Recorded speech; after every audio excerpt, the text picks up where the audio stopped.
there is a real risk that you will trigger an outbreak that you may not be able to control. The government of the Sovereign Order of Malta, together with the London-based think tank Forward Thinking, has recently launched this very original project, Doctors to Doctors. We have seen countries use public health measures, the fundamentals of public health and epidemiology and clinical care, to bring the virus under control. See a time beyond, but also to be planning already about how we'll make this world a better place.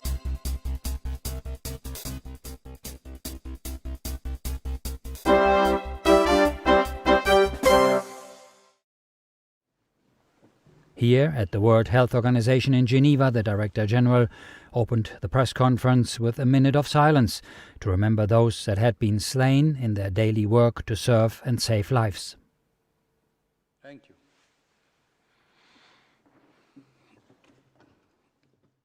Many healthcare workers, particularly doctors, are working in dangerous, often life-threatening conditions like here in Gaza. To contribute to the United Nations actions against COVID-19, the Order of Malta took actions, addressing doctors, especially in the Middle East. The government of the Sovereign Order of Malta, together with the London-based think tank Forward Thinking, has recently launched this very original project, Doctors to Doctors, with the aim to gather on a virtual platform health experts, enabling them to share knowledge and promote a better understanding of best practices, protocols, and strategies to adopt in order to contain and control the coronavirus infection among populations. The project is intended to help countries which are enduring occupation, political unrest, economic challenges, ongoing conflicts, or the effects of crisis in neighboring countries to deal with the pandemic. Just as many countries easing off their restrictions, the World Health Organization calls for discretion. To protect lives and livelihoods, a slow, steady lifting of lockdowns is key to both stimulating economies while also keeping a vigilant eye on the virus.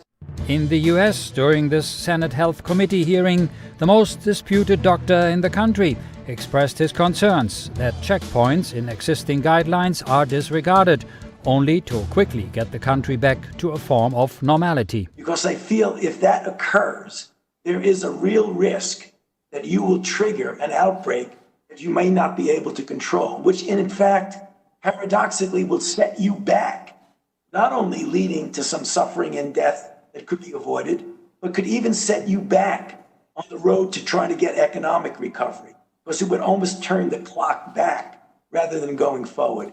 Health expert Monsignor Robert Vitillo reminds Christians to care for and respect others, and he reflects on the protection's impact on others. At the same time, they're protecting ourselves. And yes, indeed, this is a way of abiding by and obeying Jesus' commandment, the second greatest commandment, as he told us, which is to love your neighbor, but he also said, as yourself.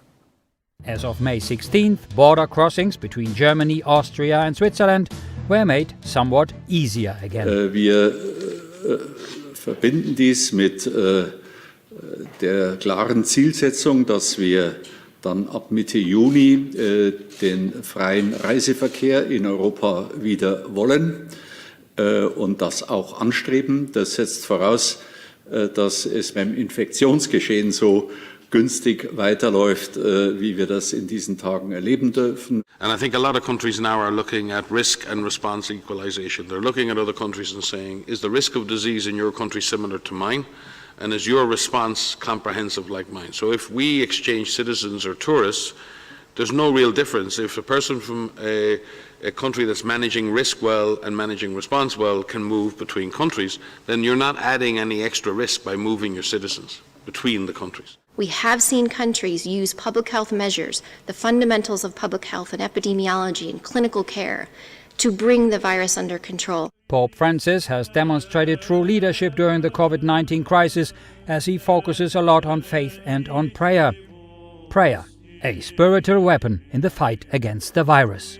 There have been studies that have proven that when we pray for people who are sick, even if we don't know those people directly, they often have less time in hospital, recovering from operations and other situations. So prayer is effective, and it certainly can be effective in this time of COVID-19.